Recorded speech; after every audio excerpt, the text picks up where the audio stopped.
Time now to welcome in Eagles punter Cameron Johnston to the Eagles Insider Podcast, presented by Lincoln Financial Group. Good morning, Mr. Cam. How are you? Yeah, not too bad, yourself. Yeah, I'm good, man. I'm good. I'm ready to go. How often do you check the weather forecast for Sunday? Probably every day. Yeah, honestly. And the weather forecast is going to be like 88 degrees. It's going to be crazy warm, which is a good thing for the kicking game. It's great. Yeah, no, it's going to be an amazing day. So How does the weather, like around late October is when it is that when it started changing last year? Yeah. Does it really impact the flight of the ball? To a certain extent, yeah. I think it's just more you miss it, balls won't go as far. But early in the year when it's warm, you want to take advantage of it. And, it's going to travel a lot further. So Well, it's beautiful times, and you are on a roll here. Second-year punter for the Philadelphia Eagles. Let's get to know Cameron Johnston, 5'11", 194 pounds. Is that accurate? yeah, we'll go yes.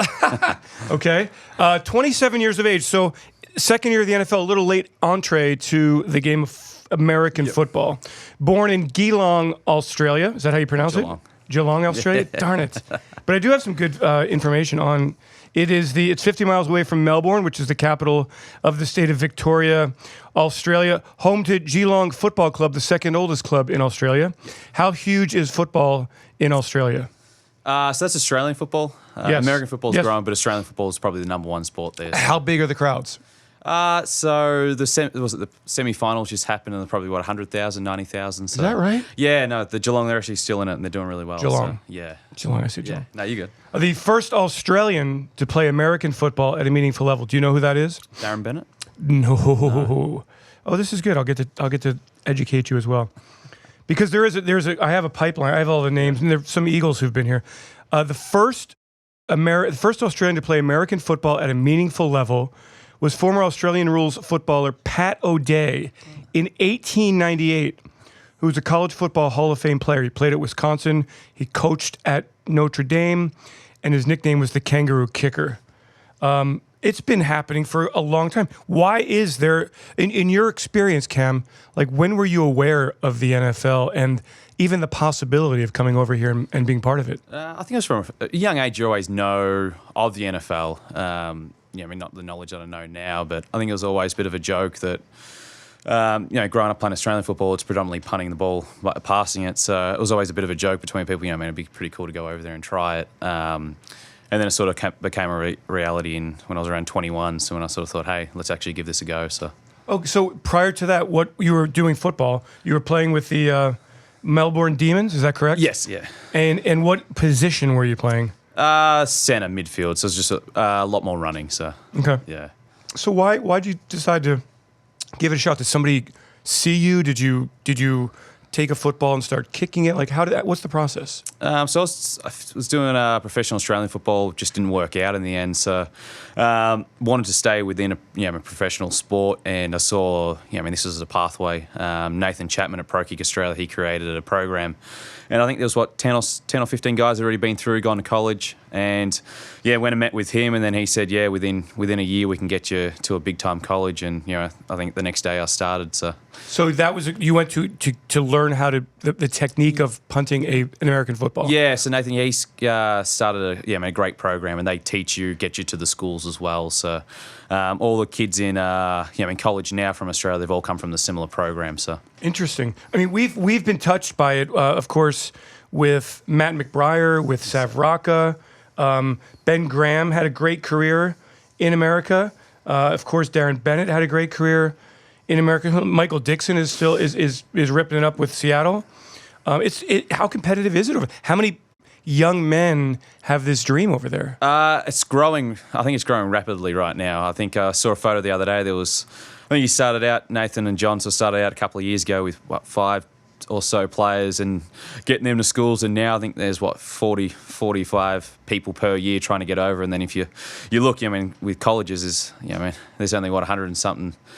Yeah. Yeah, so it's it's pretty impressive what they're doing. So how did you get to Ohio State? Did you just put a tape together? So Nathan, you practice with him, 3-4 times a week, and then he'll send the film to the colleges. So it was a long process, you're trying to get coaches on board, and because you don't get to punt for them in person because of the rules. So they're trying to make sure what they see on film is going to be what shows up. And Right.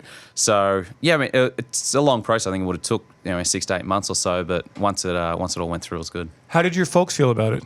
Oh, they thought it was great. I mean, they want you to go out and pursue goals and stuff like that. So, and they love coming over as well. They try and come over every year and watch a few games. So, Your first experience in college, going to, what is it, Columbus, Ohio? yeah.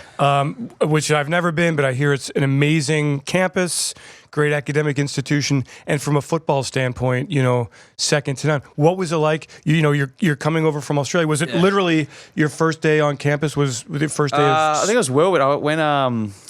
came on an official visit, and due to the rules, I think you can only be there 48 hours. So by the time you travel 24 to America, you're there for 48, and then you travel another 24 back. It was, I don't really remember a lot of it, but that was my first time, was the official visit. So. And were you good right away in college? I know you were great at the end. No, I think you slowly grow into it. I think it was because you never played a game behind a rush, and in front of that crowd as well. So you just grew into it, I think, over time. You just learnt more and more and more. So, but a fantastic career at Ohio State. Ray Guy, winner? Nah. You were a finalist, though. Yeah. Yeah. But I mean, it's like, here's the numbers. Second all time in Ohio State history, 44.9 punting average, trailing Andy Groom. I don't know Andy Groom. Did he play in the NFL? I think you got drafted, yeah. Okay. Big Ten Punter of the Year in 2016. First team All Big Ten. Second team All Big Ten. Semifinalist in the Ray Guy Award in 2015. And then also a semifinalist in 2014. These are great credentials.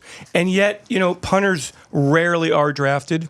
It's a big difference to go from college to the NFL, the level of consistency. I know we've talked about this briefly. You had been in camp previously, learning from Donnie, getting that experience.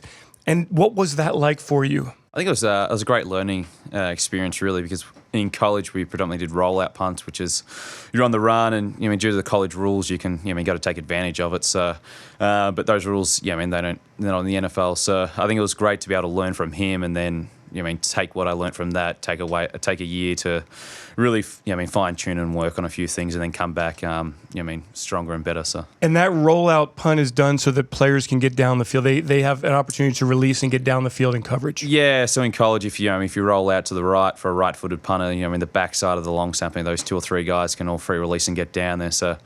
Yeah, it makes sense in college to do it. You got to make the most of it. So all of a sudden, you got 5 guys coming down free on the returner. So, I think that's why the Australians have done so well in the college way, is because they do the rollout really, really well. So, Cam, when it didn't work out in 2017, what did you do for the next year prior to Eagles then win the Super Bowl, then you sign a contract, then you come back in 2018? What did you do during that time? I just went back to Columbus, Ohio. So I was back there and just training and just working. Just trying to work on the things I needed to. Just try and get that shot again. So. But you had bills. Yeah, worked back at a gym in Columbus. So, okay. Yeah, it was good. Wow, so it's really, it's this, you kind of gave up everything in Australia, and I don't know what you had going on, but you really, this was...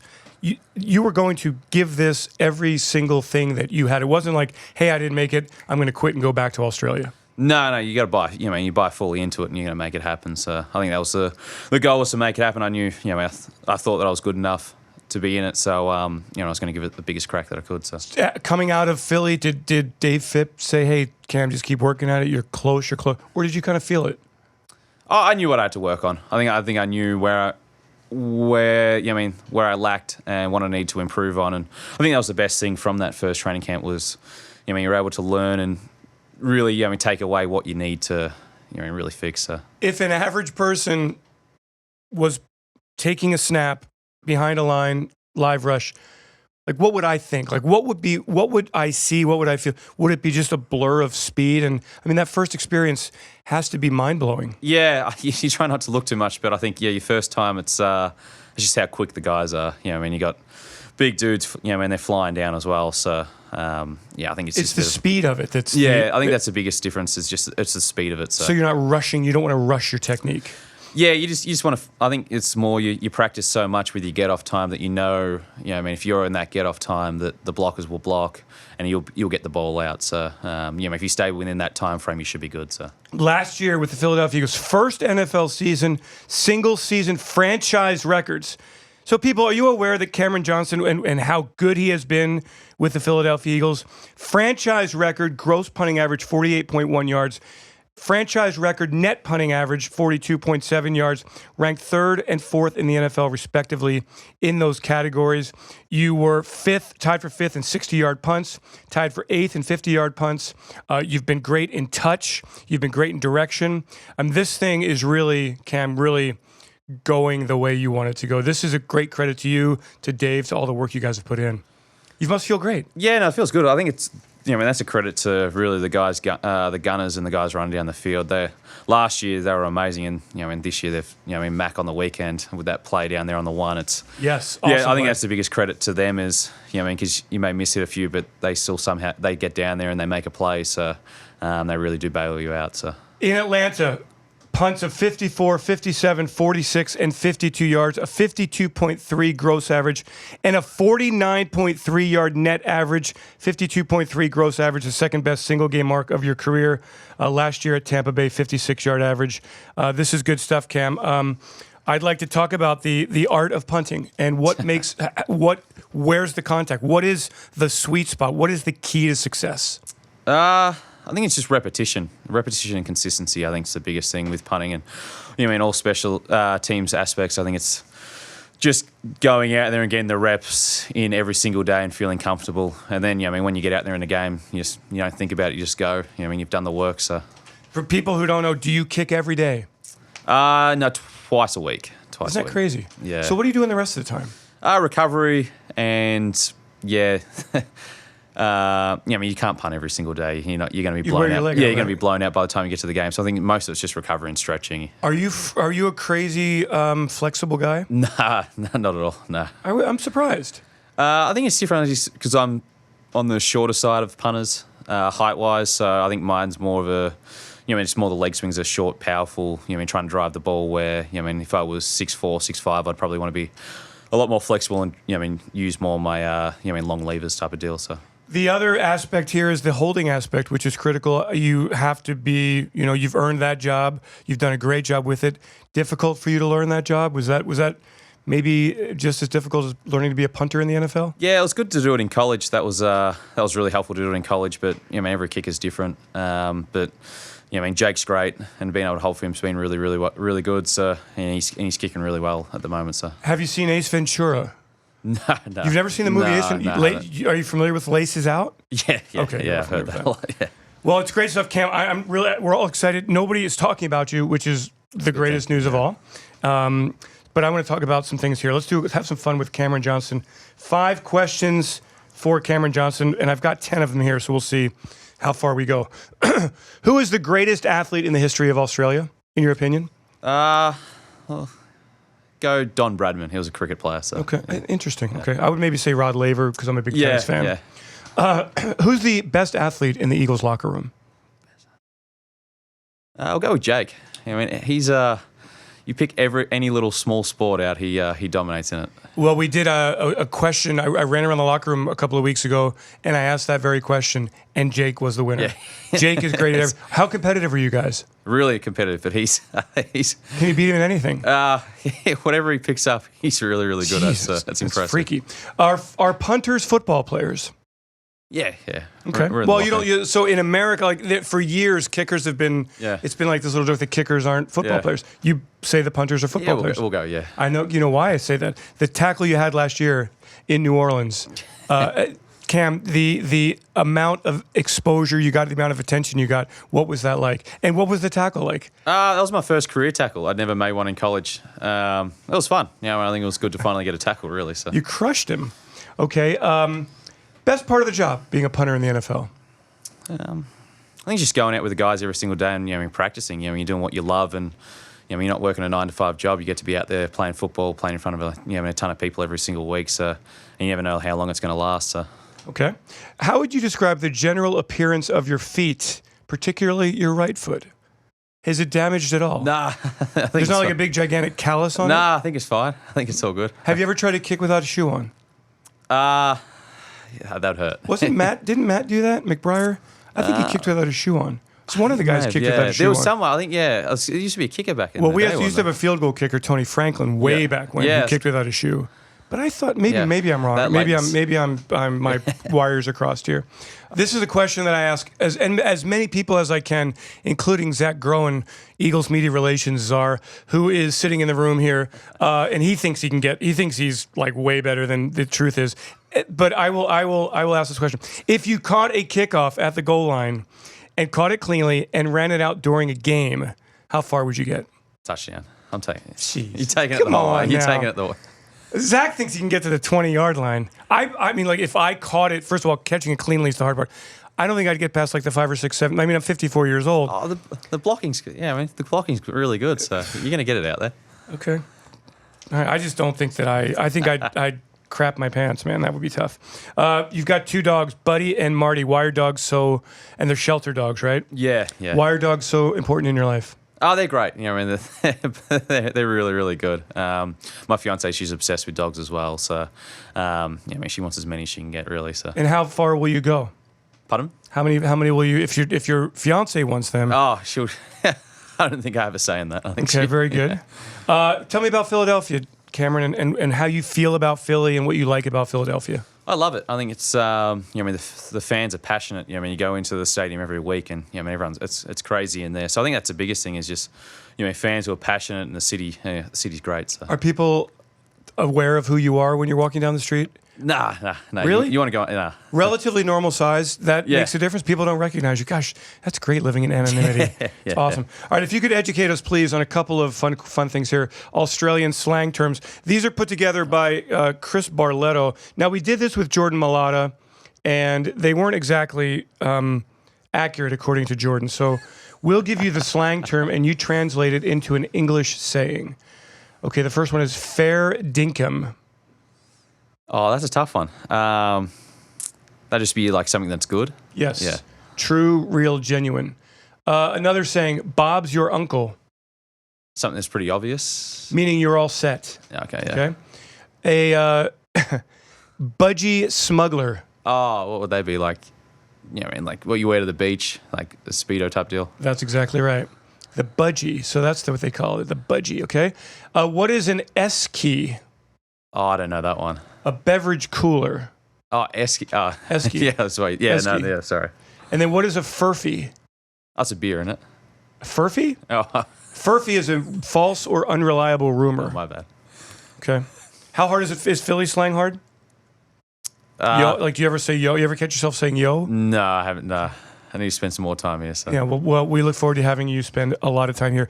Good luck this weekend against Detroit. How's the return game? What do we know about them? I think we just worry about I think my side we just worry about punt the ball, get it down there, and let the guys cover. I think if you you do your job, you can eliminate the play pretty quickly. So that's the main thing. I talked to Jake about that. Like, Lincoln Financial Field's not an easy stadium. No, it can get late in the year. It can get rough in there. But it's really windy from the wind coming off the water. Yeah, I think it's that opening, but I think it's we've got used to it, but I think it's for those opposing players coming in. I feel like it can be tough sometimes. So.